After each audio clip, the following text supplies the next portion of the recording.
तारीख थी 14, महीना जनवरी का और साल यही यानी 2026।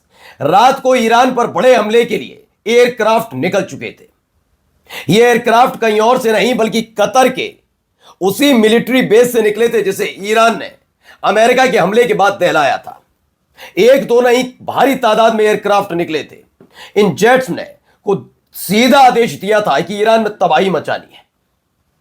इन सब के बीच अचानक से इस पूरे प्रोग्राम को सस्पेंड करना पड़ा। जानते हैं क्यों? क्योंकि नेतन्याहू ने हाथ जोड़कर अमेरिका से अपील कर डाली, नहीं हमला मत करना, वरना इतनी मार मारेगा ईरान इजराइल को कि इजराइल धुआं धुआं हो जाएगा। अब तक तो फिलिस्तीन को मान्यता मिली है, कहीं ऐसा ना हो ईरान के हमले के बाद फिलिस्तीन के लोग इजराइल पर दोबारा से काबिज हो जाए, कहीं वजूद ही ना बचे इजराइल का। जी, इजराइल के प्रधानमंत्री बेंजामिन नेतन्याहू के गिड़गिड़ाने के बाद डोनाल्ड ट्रंप ने अपने उस प्रोग्राम को फेल किया, मतलब रद्द कर दिया था। ये इसके पक्का सबूत निकलकर सामने आया और इसी के फौरन बाद कतर ने कहा नमस्ते, अपने सैनिक उठाइए, बाहर निकलिए जब तक ईरान और आपके बीच सब कुछ ठीक नहीं हो जाता।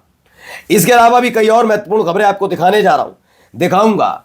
चाहते थे अमेरिका के राष्ट्रपति डोनाल्ड ट्रंप एक निर्णायक हमला हो जाए, ईरान तबाह हो जाए, उसके बाद तो बल्ले ही बल्ले मिडिल ईस्ट पर कब्जा रहेगा, लेकिन यह सपना ठक चकनाचूर हो गया। नमस्कार, मैं हूं प्रज्वल गौतम और आप देख रहे हैं टाइम्स एक्सप्रेस।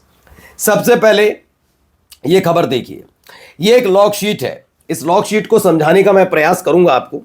यह लॉग शीट कहती क्या क्या है उसे जरा समझिए। इसमें जो सर्किल बन रहे हैं उसमें क्या लिखा है पढ़िए। Mission called off, stand by for further words. Mission जो था एक, उसे कॉल्ड ऑफ यानी रद्द किया गया और स्टैंड बाय पर पूरी आर्मी को रखा गया। जेट्स जो तैयार थे उनसे कहा गया आप स्टैंड बाय पर रहिएगा जब तक अगला आदेश नहीं आता, मतलब जब तक आपको आगे की कहानी बात नहीं बताई जाती करना क्या है तब तक। इसी बीच जब ये वापस लौट कर आए, कतर ने सरेंडर कर दिया कि अब नहीं भाई, आप जाइए, हमारे देश से निकल जाइए, अपने सैनिक उठाइए, बोरिया बिस्तरा बांधिए और निकल जाइए। यह कतर की तरफ से कर दिया गया।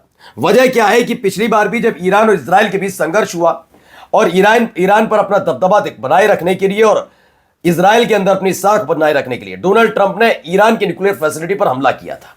बदले में ईरान ने कतर के में बने मिडिल ईस्ट का सबसे बड़ा जो मिलिट्री बेस है अमेरिका का, उस पर हमला कर दिया। मैं ये नहीं कह रहा कि पूरी तरह तबाह हो गया, हां नुकसान पहुंचा था।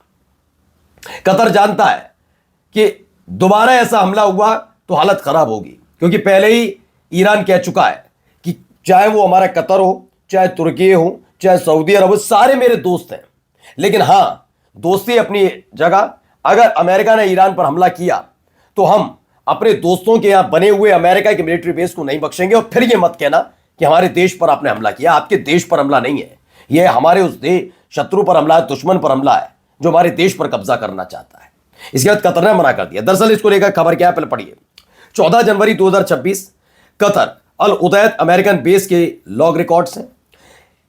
इनसे साफ जाहिर होता है कि उस रात अमेरिकी फाइटर जेट एयरक्राफ्ट ईरान पर बमबारी के लिए उड़ान भर चुके थे। उन्हें आखिरी वक्त पर वापस बुला लिया गया।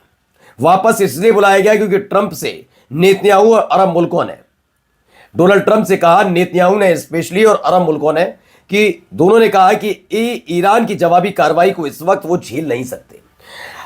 2 से 3 दिन पहले हमने आपको खबर दिखाई थी, 500 खैबर मिसाइलें तान रखी है। देखिए, ईरान की ताकत को भी मैं बढ़ा चढ़ाकर नहीं बताना चाहता, सारी खबरें समतल आनी चाहिए, समानांतर आनी चाहिए। यह बात हकीकत है।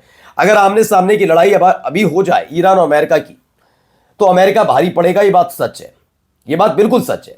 लेकिन यहां होती है दूसरी कहानी शुरू कि अमेरिका से ईरान की दूरी इतनी है कि इस युद्ध को अमेरिका नहीं संभाल पाएगा। यह बात भी क्लियर है।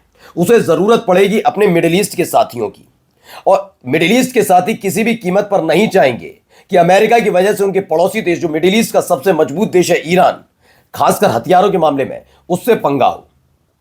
खैबर मिसाइलें इजराइल पर तैनात हैं।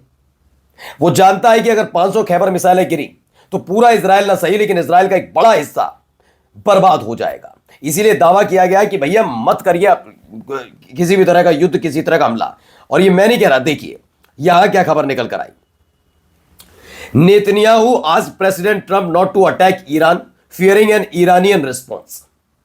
ईरान की तरफ से तैनात की गई मिसाइलों के डर की वजह से नेतन्याहू ने डोनाल्ड ट्रंप से कहा कि ईरान पर हमला मत करिएगा।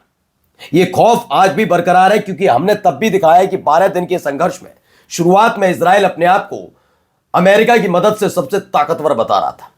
3 से 4 दिन के भीतर ही चूल्हे हिल गई थी इजराइल की। वो समझ गया कितने ही हमले ईरान पर कर लिए जाए, लेकिन ईरान के पास जो मिसाइलें हैं उसका तोड़ अभी भी खास तौर पर मिडिल ईस्ट में किसी देश के पास नहीं है। एक एक करके कई शहरों को बर्बाद कर दिया था। चौथे दिन के बाद, क्योंकि पुरानी मिसाइलों का इस्तेमाल तब तक ईरान कर रहा था, चौथे दिन के बाद जो मिसाइलें निकाली थी वो अत्याधुनिक थी, यानी लेटेस्ट टेक्नोलॉजी की थी।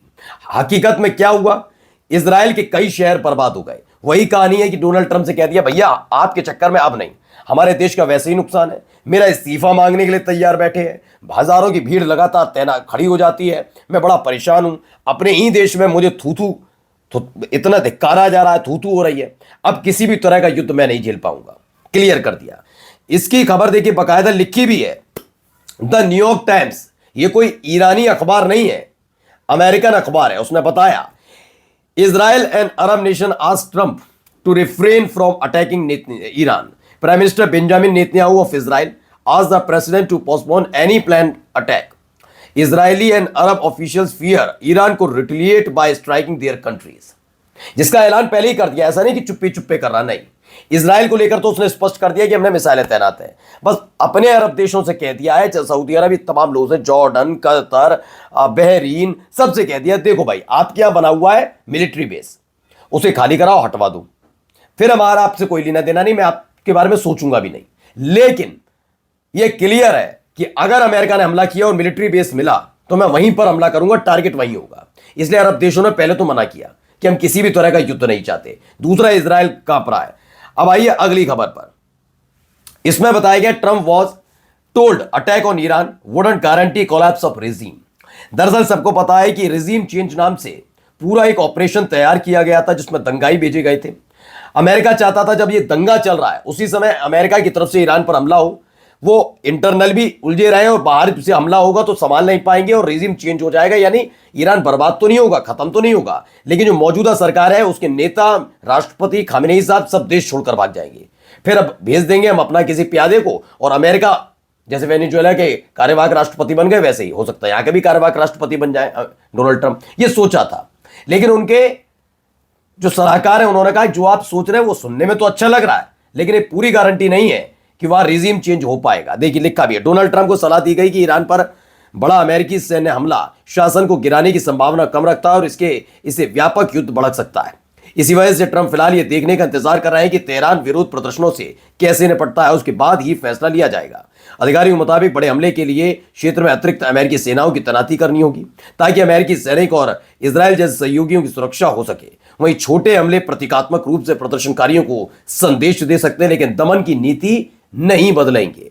सूत्रों ने कहा कि ट्रंप ने अंतिम निर्णय अभी तक नहीं लिया, आखिरी फैसला नहीं लिया, लेकिन सैन्य संसाधनों को तैयार रहने का आदेश दिया गया है। वॉल स्ट्रीट जर्नल की भी खबर है जिसमें बताया गया। आप सोचिए, हालत यह बन चुकी है, अमेरिका समझ नहीं पा रहा करें तो करें क्या। ट्रंप की चाहत ईरान पर हमला करने की है, सलाहकार कह रहे मत करो, बर्बाद कर देगा ईरान। नमस्कार।